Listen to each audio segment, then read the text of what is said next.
Pedro, quando concebeu esse webinar sobre captação de investimento para startups, vai ser uma conversa. A gente pediu para o Kumazeto também participar, para a gente ter essas duas visões, né? A visão da startup, no caso aqui da Zeutec, e a visão do investidor, com o Kumazeto liderando várias iniciativas e grandes fundos, né? E analisando startups. Então, existe um roteirinho que o Pedro elaborou, né? Que a gente vai seguir. E a ideia é a gente fazer isso de uma forma bastante informal, passar realmente conhecimento e experiência, principalmente, para que a gente possa ajudar vocês nessa fase de busca de investimento para a startup de vocês, ou quando vocês estiverem nesse momento de buscar funding, né? Bom, como o Pedro falou, eu tenho uma longa história com empreendedorismo. Na verdade, a minha primeira empresa foi o meu primeiro emprego, graças a Deus deu certo.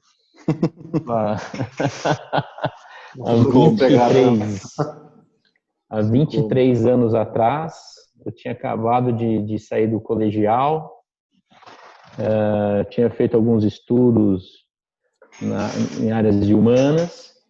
Quando eu voltei, eu consegui um estágio numa distribuidora da IBM, e lá a gente via que o pessoal comercial tudo andava de terno, alinhado, uns carros bonitos.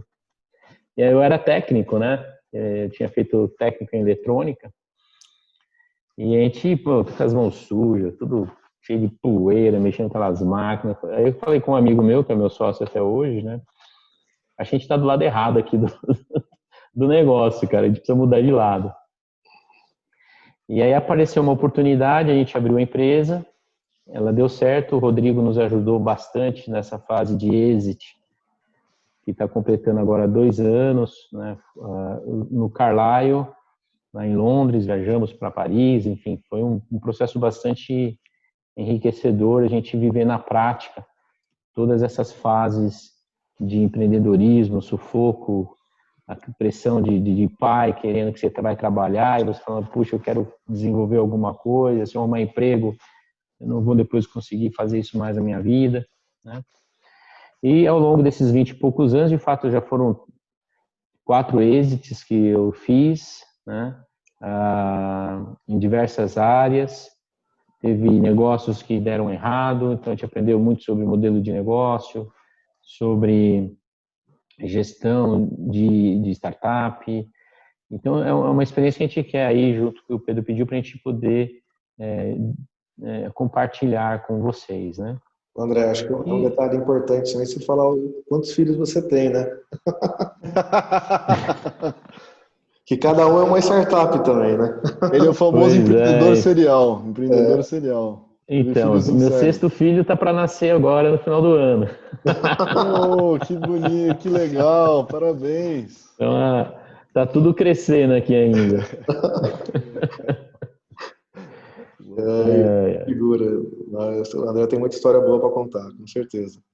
Aqui em casa não tem tempo ruim, é só festa aqui, né?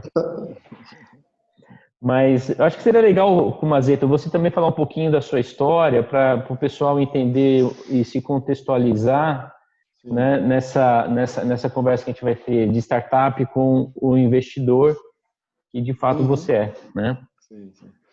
Não, acho que só para botar em contexto, eu sou uma pessoa que trabalhou muito no mercado financeiro a vida inteira, né? Minha carreira basicamente tem já quase 20 anos. A primeira metade dessa carreira ela foi em bancos de grande porte, então HSBC, o Grupo Itaúsa, né? Trabalhei muito com investimento proprietário no Banco Itaúsa, trabalhei com investment banking, operações estruturadas no HSBC, então a minha experiência foi muito como funcionário de instituições financeiras nessa época, né? E na segunda metade eu basicamente empreendi, né? Então, mas empreendi não produtos tradicionais, foi também mercado financeiro. Então eu fui sócio já de uma boutique de fusões e aquisições, vendi minha participação, fui ser sócio de uma outra empresa, que era uma empresa de Project Finance, que chegou na época das grandes obras aí dos últimos 10, 12 anos. A gente chegou a ser a maior boutique independente de Project Finance do Brasil. E aí disso daí eu vim para a iniciativa do Criatec, né, iniciar essa gestora de Venture Capital, porque a Crescer é uma gestora muito grande, né, a gestora que hoje tem mais ou menos uns 4 a 5 bilhões sob gestão, mas a parte de Venture Capital era um germezinho lá dentro, como era o mercado de Venture Capital em 2013. Né? Em 2013 a gente não existia Venture Capital no Brasil, existiam algumas pequenas iniciativas, o mercado era super pouco profissional, os empreendedores super pouco preparados, os investidores também eram muito pouco preparados. Então era um mercado que estava nascendo, né, na época. Então eu basicamente vivo Venture Capital há 8 anos, né, quase 8 anos, foi 2013, 7 anos. E de lá para cá eu já ajudei o fundo, né, com o time a montar mais de 30 investimentos em empresas de Venture Capital, então empresas de tecnologia, tanto de software, soft tech, como hard tech, né? Então eu tenho na minha carteira empresas de pagamento, tenho na minha carteira empresas de antifraude, empresas de marketing digital, empresas de aeróstatos, são balões estacionários, tem empresa de health tech, tem de tudo ali, né? Um pouco de tudo. Então a gente acabou investindo em vários perfis de empresa. E é um mercado que eu fiquei super apaixonado, agora adoro trabalhar com isso, não me vejo trabalhando mais com outra coisa, não me vejo mais engravatado, como o Paulo falou que estava com ciúme dos engravatados. Hoje eu não tenho mais ciúme nenhum de gravata, saudade de gravata. Eu olho minhas gravatas, parece aquelas coisas do baú da vovó, sabe? Já é tudo da moda dos anos lá de trás. Então eu tô super, eu vejo e fico até contente. Falei, nossa, não preciso mais usar esse tipo de coisa. Mas enfim, acabei tendo boas experiências também. Não tenho tantos exits como o Palma, né? Mas tive a felicidade de participar com ele. E a gente já teve 4 saídas aqui, né, no Criatec. Então, por enquanto, tudo bem, tudo indo bem. Vamos ver com o fundo de VC, a gente só sabe se deu certo ou não quando o negócio acaba mesmo, né? Quando você vende todas as empresas, todas as participações. Mas por enquanto indo muito bem. Ótimo. Parabéns para os dois aí. Muito bom. E aí então entra a primeira questão, né? Qual que é a hora certa para captar dinheiro para o seu negócio, né? Então, enfim, o foco do webinar é sobre isso, né? Captação. Claro que quando a gente fala de startup, empreendedorismo, a gente tem dezenas de outras facetas, né? de outros aspectos que são bastante importantes. A gente vai tratar um pouquinho mais específico essa questão da captação, até para aproveitar o conhecimento aqui do Comazeto, né? E aí, como instigação, eu coloquei aqui um texto do Sachin Bansal. Esse cara é um bilionário indiano, bastante jovem. Ele vendeu a empresa dele por vários bilhões de dólares para a Walmart, né, a Flipkart. E numa entrevista dele, ele fala bem uma resposta sobre essa pergunta, né? Eu quero instigar aí o Comazeto, né? Ele fala que a gente deve levantar dinheiro quando ele está disponível.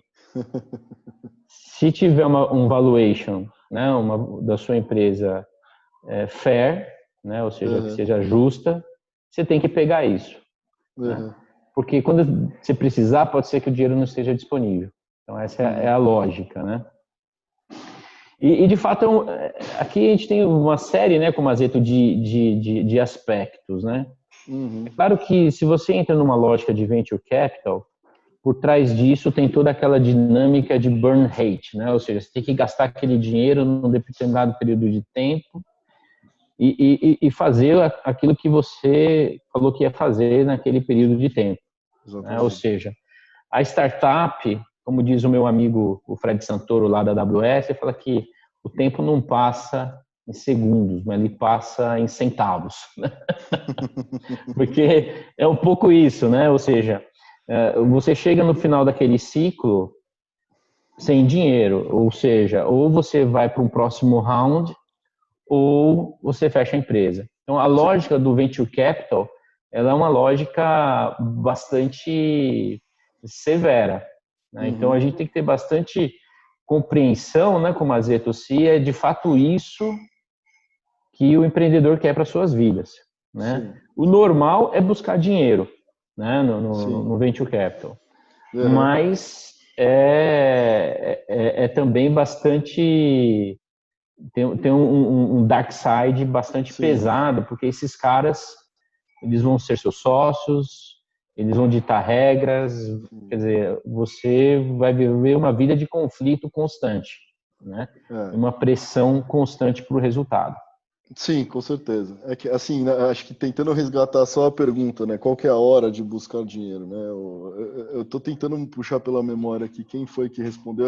Foi uma resposta muito parecida com essa, mas assim, quando que você tem que estar preparado para captar dinheiro? É um pouco diferente a pergunta, né? Mas a resposta é assim, sempre, né? Porque você está sempre captando dinheiro. Não é, a gente não pode confundir também, né, com a questão de que hoje a causa e efeito mudou de ordem, né? Você capta dinheiro porque você precisa dele para alguma coisa, né? E aí as pessoas, alguns fundos até começaram a captar grandes somas de dinheiro e começaram a botar dinheiro nas empresas porque as empresas precisavam de dinheiro porque precisavam captar. Mas, na verdade, a lógica é o contrário. Elas precisam captar porque elas precisam crescer, né? E se elas crescem, elas gastam em marketing, elas gastam em investimento em capital, dependendo do perfil da empresa, né? Pode fazer uma infraestrutura, ter algum investimento em infraestrutura. Então, as empresas precisam de planos de crescimento para todas as fases que elas estão passando, né? Se você não tem, na verdade, uma necessidade de caixa, você não consegue justificar uma captação para fazer um plano que seja, o problema é que você não está tendo um plano que é ambicioso o suficiente para poder acelerar o crescimento o mais rápido possível, né? Que é exatamente a dinâmica que, né, todo mundo que vem do mercado financeiro tirava um pouco de sarro no começo dos investidores de venture capital, que a brincadeira era assim, qual a diferença de um investidor de venture capital e de private equity? O venture capital gosta de pagar caro, né? Porque se todo mundo via aqueles múltiplos gigantescos, né, as empresas valendo bilhões e bilhões de dólares sem ter receita ainda, mas é que tudo isso tinha uma lógica de crescimento por trás, e acabou-se que se confirmaram várias teses lá do passado, né? Enfim, se pega empresas super exponenciais que cresceram muito rápido, Google, dominaram o mercado, Facebook, e foram investidas a múltiplos, às vezes que nem eram infinitos, né? Não tinha base. Então, o que os caras aprenderam a fazer é precificar esses crescimentos exponenciais, e é isso que a gente está aprendendo, né? Desde que, enfim, que se começou a fazer investimento de venture capital, essa nova vertente aí de investimento financeiro. E tem uma situação, para a gente atualizar um pouco o que está acontecendo aqui com essa questão do Covid. A gente tem notado que os juros, falando de Brasil, né, tem caído muito. A gente está indo aí para o Copom falando em 2,75%, 2,5%. Ontem caiu 0,75%, né? Então, ou seja, a disponibilidade de capital para investir em startups vai aumentar, né? Sim. Então, juntando aquilo que você disse, de estar preparado, eu acho que é fundamental nesse momento, porque hoje deixar dinheiro no banco não rende nada. Sim. Então, vai ter uma demanda por capital de risco, e startups que tenham aí, que estejam preparadas para receber um investimento, provavelmente ela vai ter uma discussão mais dura, né? Eu acho que essa fase aí de dinheiro fácil também passou, mas vai ter disponibilidade, né? Ou seja, vai vir o dinheiro. Então, eu acho que é muito a propósito, Pedro, você ter gerado essa discussão, porque o momento é um momento bom, né? A gente vem acompanhando aqui os investimentos anjos, os investimentos venture capital no Brasil, e eles estão agora numa curva ascendente. Então, o momento, eu acho que é fundamental, né? E essa dinâmica de quando ela vem um pouco com essa questão, né? Como a gente pode entender essas opções de recursos disponíveis no mercado, né? Ou seja, existe dinheiro para cada fase da startup, né? Então, para aquela que está desde a sua ideia, ainda está lá captando ou tentando desenvolver um modelo de negócio, desenvolvendo um MVP, né? Enfim, tentando testar suas hipóteses. A partir do momento que você já consegue ter os primeiros clientes, existe aquelas que já estão na parte de growth, ou seja, você já está com o modelo testado, validado pelo mercado, então você está crescendo. Para cada uma dessas fases, né? Dessas fases, existe uma abordagem diferente. Sim. E expectativas diferentes, né, como azetou. Não, com certeza, né? A gente pode pegar, a gente pode dar um exemplo muito claro que hoje na Crescer a gente tem uma esteira que ela é bem completa, né?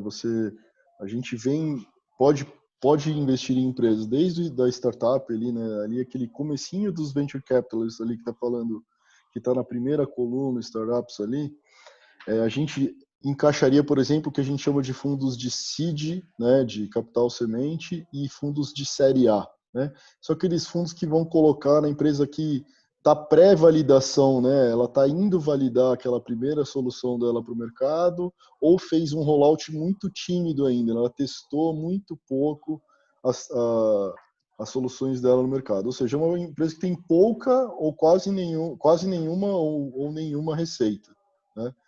Relevante. Então essa é a empresa que está ali, startups, né? Aquela primeira coluna. Então essa seria uma empresa que é a empresa investida lá, notadamente pelo Criatec 2, por outros fundos aí que você tem várias gestoras aí que investem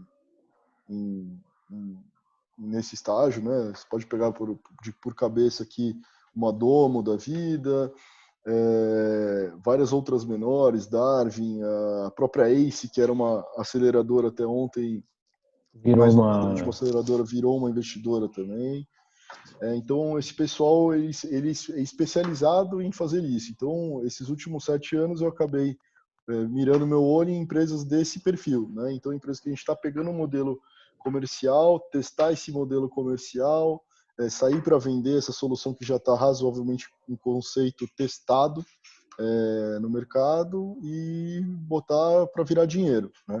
Então, esse seria o estágio startup e o perfil de investidor, o que ele vai esperar, né? Ele vai esperar ver principalmente o time, né? Aquele time super que se vende por si só, né? Que tem os pilares mais importantes ali de que o investidor busca, que é a parte de entrega técnica, a parte de entrega operacional e a parte... Pode ser em menos de 3 pessoas, né? Eu falo os 3 pilares, mas pode ser em menos de 3 pessoas, mas a parte de entrega técnica, a parte de entrega comercial e o cara que vai orquestrar tudo lá, o CEO, né? Que é o cara que vai fazer o negócio acontecer. Então, o pessoal está muito, muito...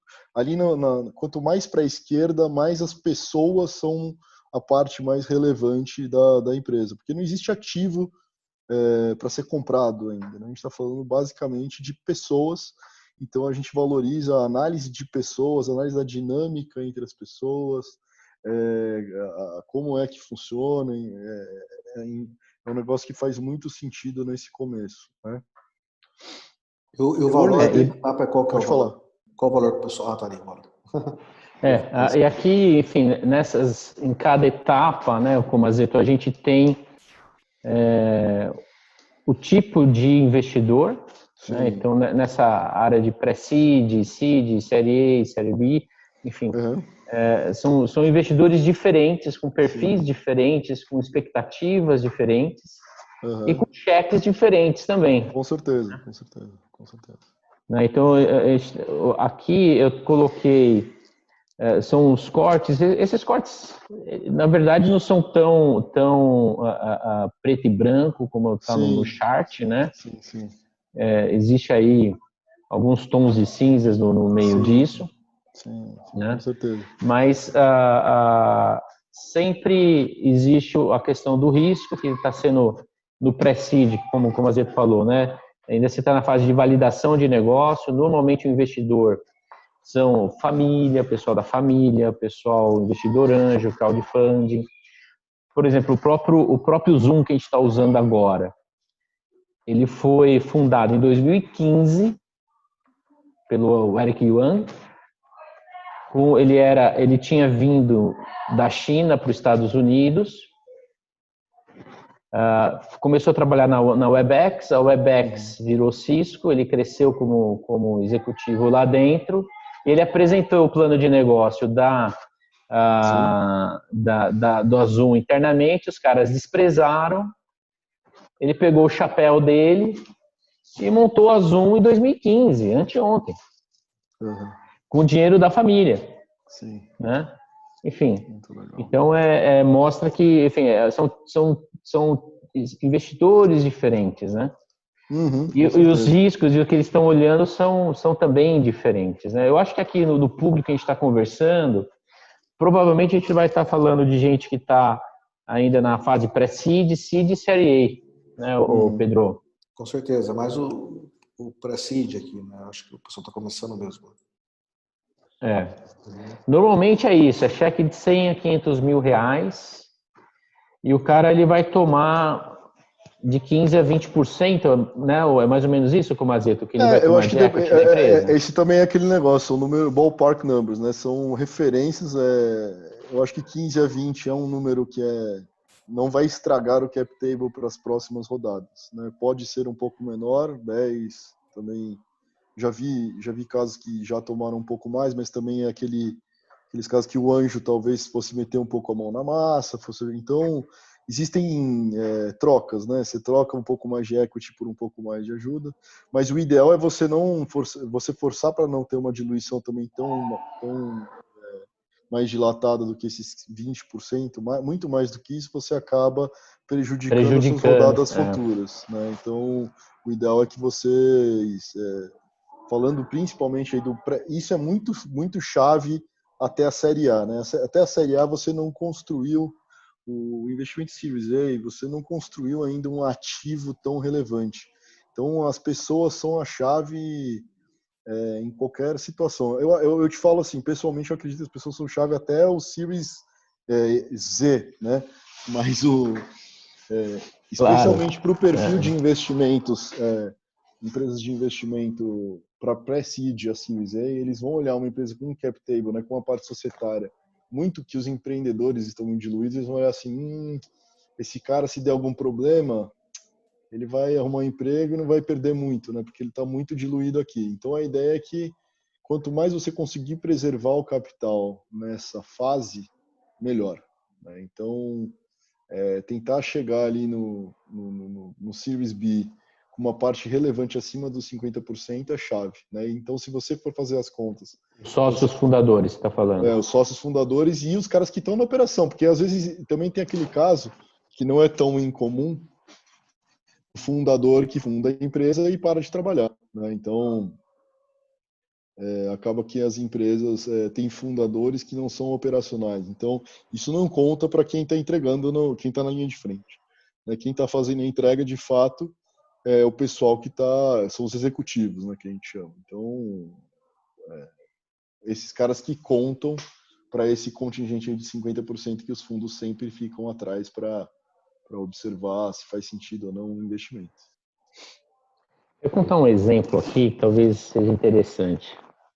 Essa foto que está aqui atrás é a Caustia, King Abdullah University of Science Technology, lá da Arábia Saudita. Em algum desses predinhos aqui fica o escritório da Zeltec, lá na Caustia. Lá tem uma série de startups, né, que fazem o programa de empreendedorismo da Caustia. o dinheiro que eles dão para seed money lá começa com $2 milhões. Eles pegam em torno de 5% da empresa. Então, aqui às vezes é interessante, a gente acabou indo para um caminho que a gente foi participando de eventos, de challenges de inovação, a gente foi indo, paramos lá. Mas eu conheci um cara que ele, lá na Caust, desenvolveu um sensor para monitorar enchente. Ele está vendendo na Arábia toda. Não sei como que ele consegue, porque, cara... o cara vender monitoração de enchente no deserto, cara, é impressionante. E tem muito dinheiro. Então, isso aqui vai talvez falar para a gente dos próximos rounds aqui de perguntas sobre como a gente vai se relacionar com esses investidores, né? Mas esses cortes aqui são mais ou menos um padrão de mercado, né? Isso aqui a gente vê o tamanho do mercado de investimento anjo no Brasil. O investimento anjo, ele foca muito mais no pré-seed e seed, né, como a Zetor. Né? Então, eu acho que é um pouco o foco aqui que a gente está falando. E é uma evolução que está crescendo bastante aqui no Brasil. Né? Então, o último corte foi de 2018, que a Associação dos Anjos do Brasil forneceram. Então, são quase R$1 bilhão investidos em investimento anjo no Brasil. Né? Então, realmente... dinheiro pra caramba. Está crescendo muito. R$1 bilhão. É um fundo enorme, né? Um fundo de 1 bi é um fundo enorme. Então, se for parar para pensar, são muitas pessoas concentrando um poder de investimento bem grande. Bem grande. E se você for pensar no investimento médio que você estava colocando ali, André, são 100 mil empresas, né? Qual que era desculpa, 10 mil empresas, né? Então, é dinheiro pra caramba, são empresas pra caramba, né? Mas com certeza são fundadas mais empresas do que essas que se acabam captando dinheiro.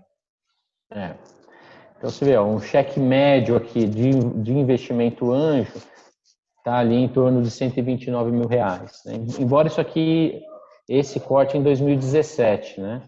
Embora 2018, 2019, enfim, acho que não deve ter mudado muito esse valor. Talvez tenha crescido um pouco mais, né? Mas como uma noção de tamanho de cheque, é mais ou menos isso que o mercado trabalha. Você falou da taxa de juros, André, com certeza a tendência é que tenha aumentado, né? Porque vai aumentar, deve aumentar mais ainda. Até porque, vamos ser sinceros, né? Com R$100 e poucos mil, não dá para fazer muita coisa, né? Não dá para fazer muita coisa. Não. Então, na verdade, ali o investimento anjo é mais o que a gente chama de smart money, né? Ou seja, você não está buscando tanto o dinheiro dele para, de fato, você crescer, mas você está querendo buscar o relacionamento com aquele anjo, né? E aquele cara, com os contatos dele, com a rede de contatos, ele vai conseguir abrir mercado. Porque o grande desafio da startup não é a tecnologia, porque a tecnologia está nas pessoas ali, né? No conceito, está dentro da cabeça das pessoas. O problema é que normalmente a startup ela não tem mercado ainda, ela tem dificuldade de gente que compra o teu produto, né? Com certeza. E aí que entra o papel do anjo, que é o cara que tem relacionamento, ele vai dar uma grana para a empresa, vai pegar um pedacinho dela, mas ele vai ajudar a criar esse arcabouço de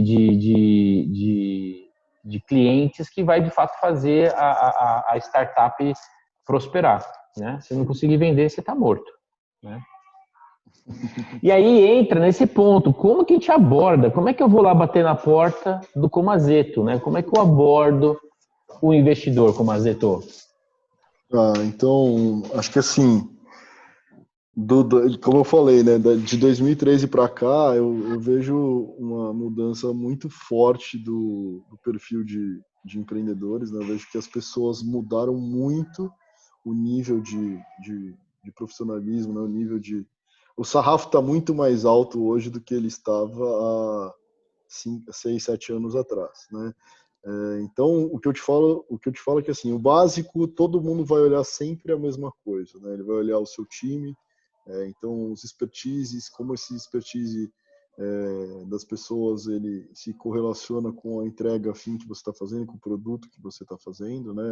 A dor, ele vai querer entender bem a dor que você está resolvendo, né? Qual o problema que está sendo resolvido, né?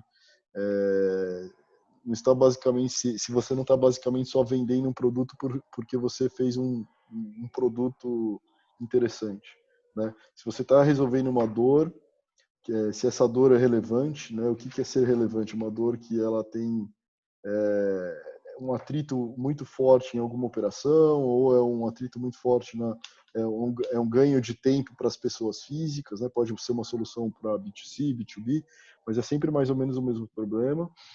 E também qual é o tamanho desse problema em termos de dinheiros, né? Saber chegar com essa conta mais ou menos respondida. Então essas 3 questões acho que são as principais, né?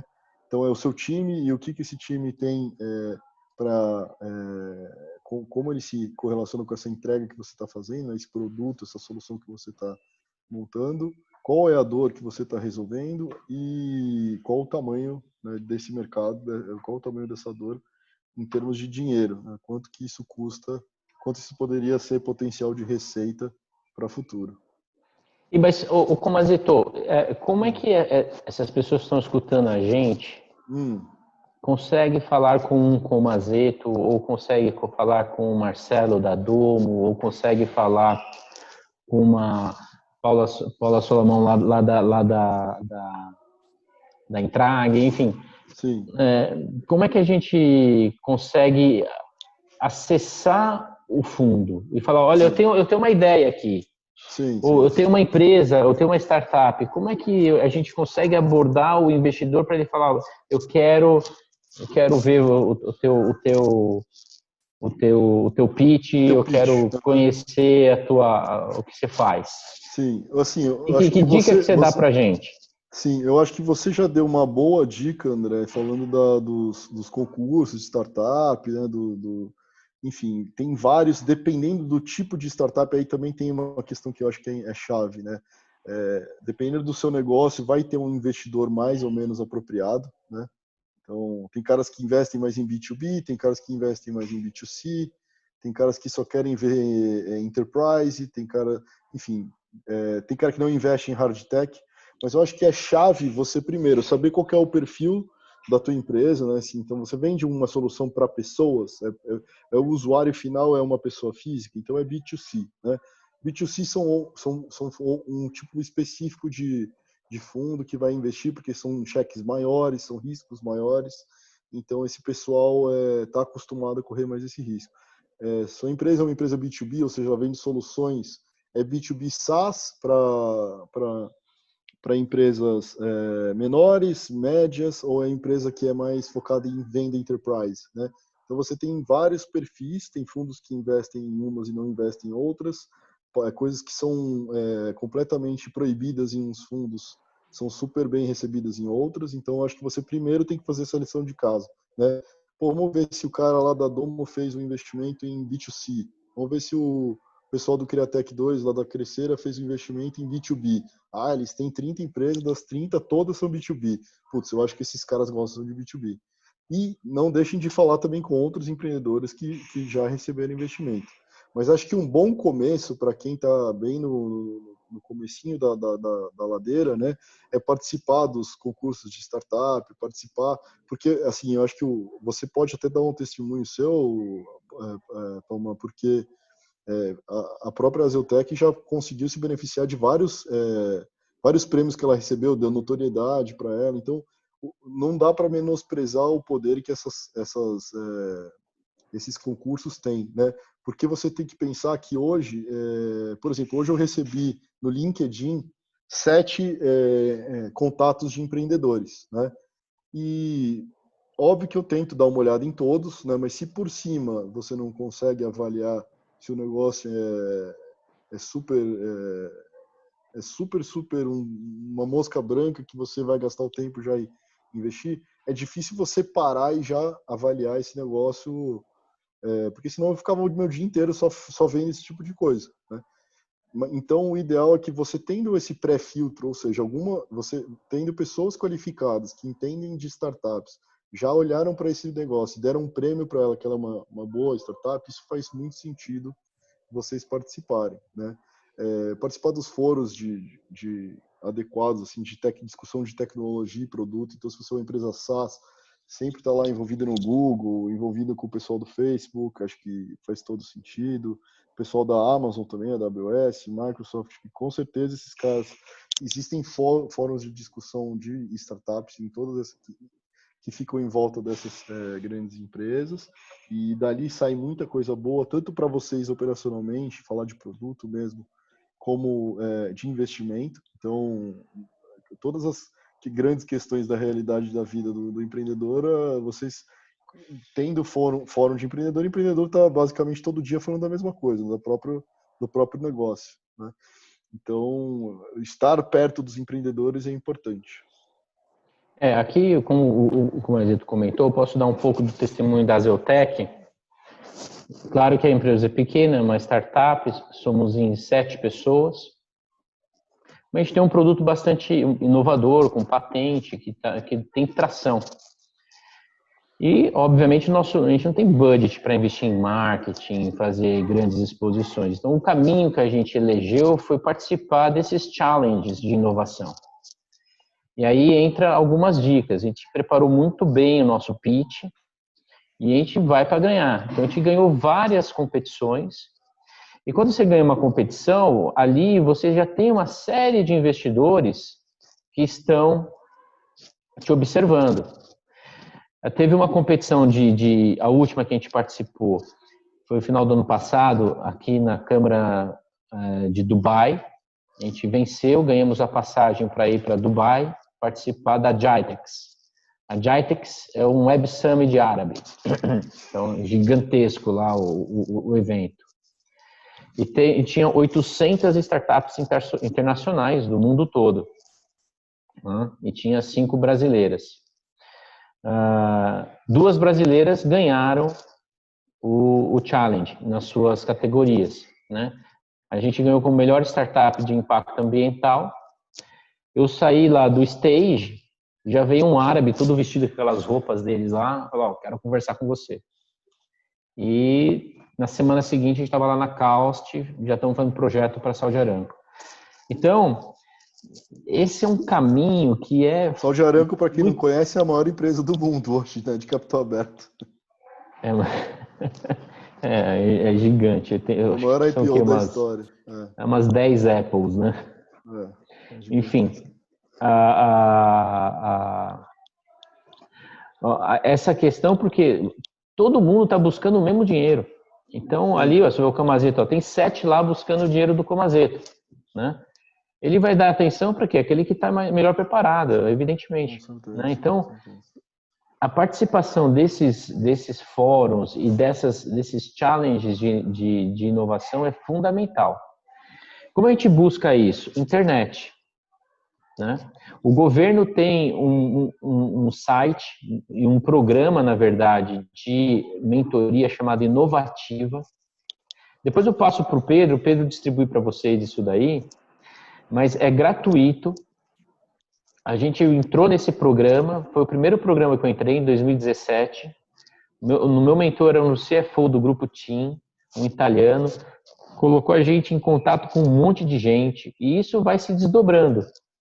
Então, hoje, a gente está numa fase de escolha, na verdade, está um pouco invertido, que é a melhor situação. A gente está escolhendo qual investidor a gente vai se abraçar, né? Porque a gente vai ver depois lá, qual que é um dos erros das startups quando vai buscar funding, é pegar o primeiro dinheiro que aparece, né? Às vezes não é a melhor alternativa, né? Mas para abordar esses investidores, a gente precisa ter algumas... A gente vai falar das falhas, então é justamente o espelho. A gente vai ter que ter as virtudes para a gente abordar esses caras e conseguir a atenção deles. Eles são realmente bastante abordados, né, por todo mundo. Então, aí aqui, talvez vai ficar um pouco repetitivo, porque a gente já abordou algumas fases aqui, né, mas o que o investidor busca numa startup e o que ele busca no empreendedor. Então, do lado da startup, né, como a Zeto, o que ele vai ver muito é a equipe. Sim. Porque, como você falou, né, não tem um asset, né? Sim, sim. O que ele tem ali é ver se a equipe é boa, se o mercado é bom e se a solução é boa. Sim. Né? Eu acho que só vale... Deixa eu só reforçar isso daí. Eu acabei de lembrar que isso é um papo interessante, que eu acabei de fazer uma rodada numa empresa nossa. Foi um follow-on, né? Foi um aumento de participação numa empresa que a gente já investe, mas eu tive a oportunidade de resgatar nossos modelos, tal. Tem que fazer todo um enxoval, né? A gente acaba, isso daí mais por curiosidade, a gente acaba tendo que fazer um enxoval para aprovar de documentos, né? Modelo financeiro, um memorando de informações, tal, para poder aprovar isso em comitê. E eu estava resgatando a nossa scoring de empresas, né? Como a gente dá nota, que ela vai se traduzir no quê? No risco, que a gente vai dar uma taxa de desconto e ela vai aumentar, diminuir o valor da empresa, né? Enfim, para mensurar o quanto é importante a questão do time, né? A gente tem um scoring que ele é baseado em 5 dimensões, então tem equipe, mercado,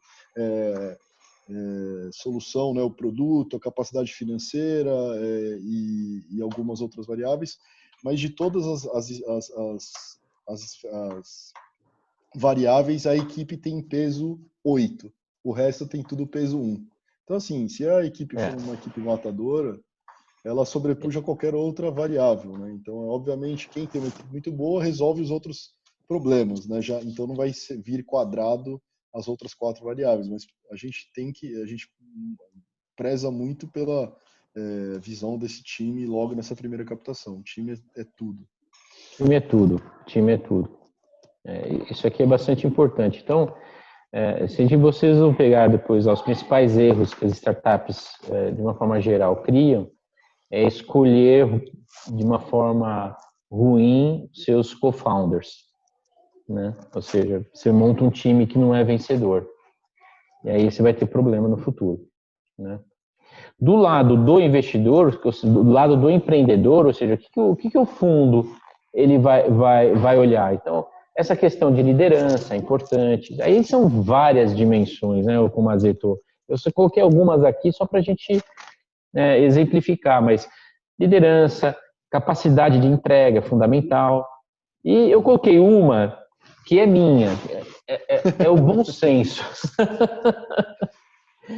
Cara, porque assim, eu já tive já a oportunidade de ver tanta coisa maluca, que fala assim, não, aqui não tem sentido isso, né? Então, acho que você vender também que você tem um pouco pé no chão, eu acho que também dá segurança para o investidor na hora de colocar dinheiro na sua mão, né?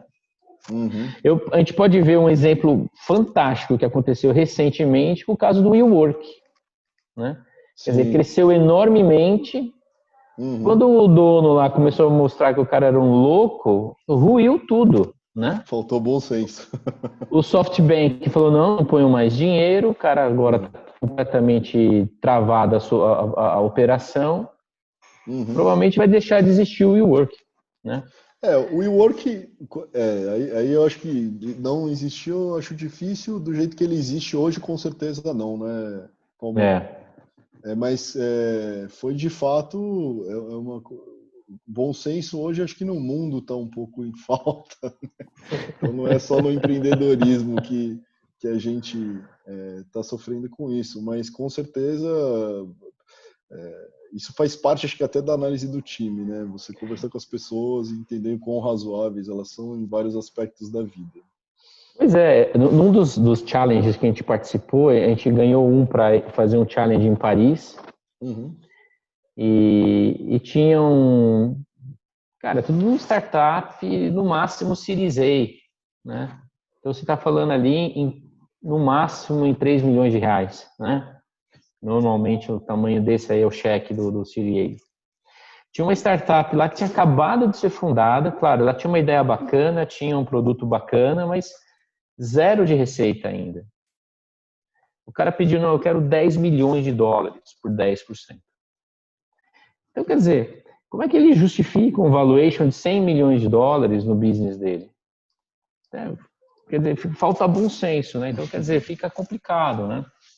Então, essas características, mas eu acho que principalmente a questão de equipe, né, o Comazeto? Não, com certeza. Acho que para startup, se eu puder ensinar uma coisa para assim, passar um conhecimento para as pessoas hoje é formar um time que seja matador campeão, mesmo.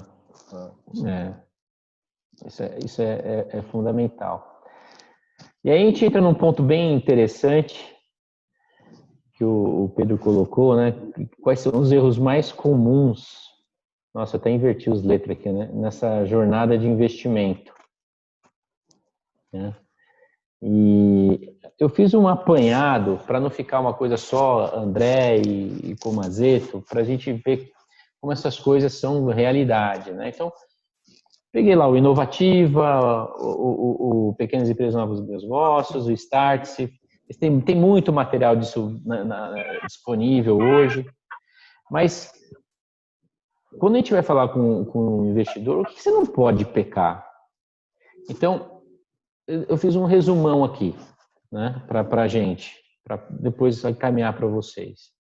Então, primeiro, não saber em qual estágio está a sua startup. Qual o tamanho do mercado? O que a gente está falando? Né? Qual que é o tamanho do teu cheque? Que dinheiro, por que dinheiro que você precisa? Então, a gente precisa estar preparado, né, para a gente falar com o investidor, que é esse item 4 aqui. Ó. Todos esses aqui falam em todos esses veículos. Né?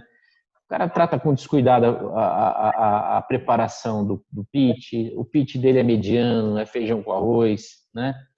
Ele faz essa etapa sozinho, não busca apoio, não valida com alguém, ou não paga um consultor, né?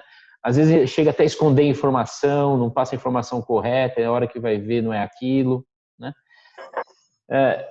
E de fato isso acontece, gente, né, o Comazeto? Com certeza, não é nem é tão incomum assim, tá? Acontece bastante.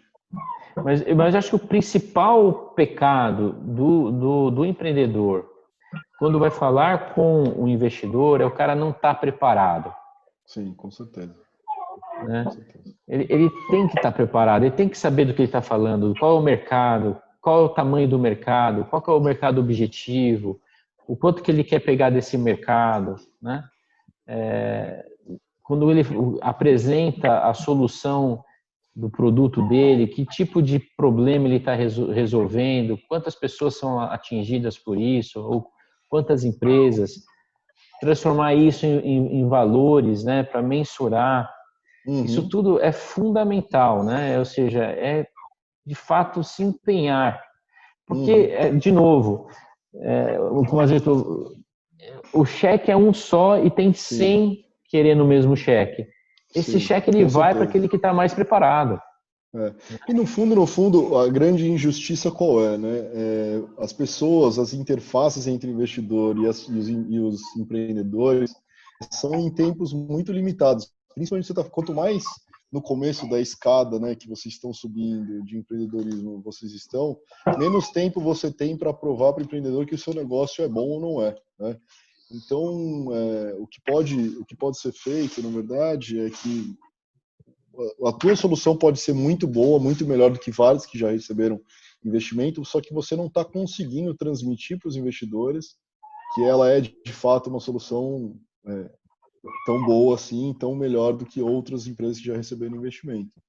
Então, a grande questão aí é você ter a apresentação, se preparar da maneira adequada para poder transmitir que você é tão bom quanto de fato você é. né? Então, como o contato vai ser sempre limitado, o tempo vai ser a variável limitada, então o ideal é que você sempre esteja preparado, para quanto mais preparado, melhor, né? Melhor você vai transmitir essa confiança para o investidor. Isso é fundamental. Eu estou dando uma adiantada aqui por conta até do tempo, né? Uhum. Agora, o que será que funciona na prática para captar investimentos? Né? Eu acho que é um pouco o resumo de tudo isso, né, o Comazeto? Sim, sim. Ou seja, você ter um time bem feito, né, um time bem montado, estruturado do ponto de vista, você tem um bom cara técnico, você tem que ter um bom cara de vendas, né? Não adianta você ter uma bela solução e não ter um cara que vai vender essa solução no mercado, né? Também não adianta você ter um bom cara de vendas e se a sua equipe não entrega. Uhum. Vai quebrar do mesmo jeito. As duas soluções são ruins. Acho que a segunda é até pior, mas a segunda você consegue vender. A primeira Sim, você sim. morre sem vender, Sim. né? Então, esse aqui tem um time bem preparado, né? Normalmente, essa questão de time é isso. Ele vai ver se você tem o cara técnico e o cara de vendas. Normalmente, o perfil deles são diferentes, né? Normalmente, o cara de vendas não é um bom técnico. E o cara que é um bom técnico, normalmente, não é um bom vendedor, né? Uhum. O que a gente fala é assim, quando o cara é técnico, ele não é vendedor, quando ele não é vendedor, ele não é técnico, quando ele é os dois, ele já ganhou dinheiro e não precisa de você. Essa é a brincadeira que a gente fala. Então, você achar um cara que atenda as duas coisas, não que as pessoas não possam aprender, tá? Isso daí é... Claro. Você vê que na vida muita gente começou super técnico, você olha para aquele cara, nossa, como ele é tímido e tal, depois o cara vira um super vendedor, né? Acontece. Mas com certeza você vê essa complementaridade, né? Como os caras estão integrando isso no time, a gente dá gosto assim de ver, né? Dá gosto de ver e dá uma empolgação no investidor, né? Agora, o E que de fato funciona tem também... uma questão do brasileiro em particular, que o brasileiro não gosta muito não é que ele não gosta, ele gosta de investir de estar perto de quem é parecido com ele, né? Então o negócio é investir como chama? Com um cara que fez a faculdade com ele, junto com ele, né? Não que isso não dê certo, e às vezes as pessoas têm perfis diferentes estudando em lugares iguais, mas isso acontece muito do cara, vou fazer uma empresa com meu amigo que fez engenharia química. Então, são dois químicos, né? Que nenhum tem experiência de venda nem nada, você fala, putz, e aí, cadê a perna de venda, né? Então a gente às vezes não busca complementar a nossa deficiência, né? Muitas vezes a gente busca ficar confortável com o que a gente já está acostumado, né? Que ou é ser um bom engenheiro, ou é ser um bom engenheiro de software, ou é ser um bom engenheiro químico, ou ser um bom técnico em qualquer outra atividade, né? Então esse que acho que a grande questão é isso daí, né? Então a gente ter coragem de trazer caras que são complementares ao nosso expertise, que nos tirem da zona de conforto, porque isso é chave para a empresa fazer sucesso. No fim, volta aquilo lá de novo, né? Que o investidor vai ver, basicamente, nesse estágio inicial de uma empresa, é justamente as pessoas. Né? É o principal asset, né? Com certeza.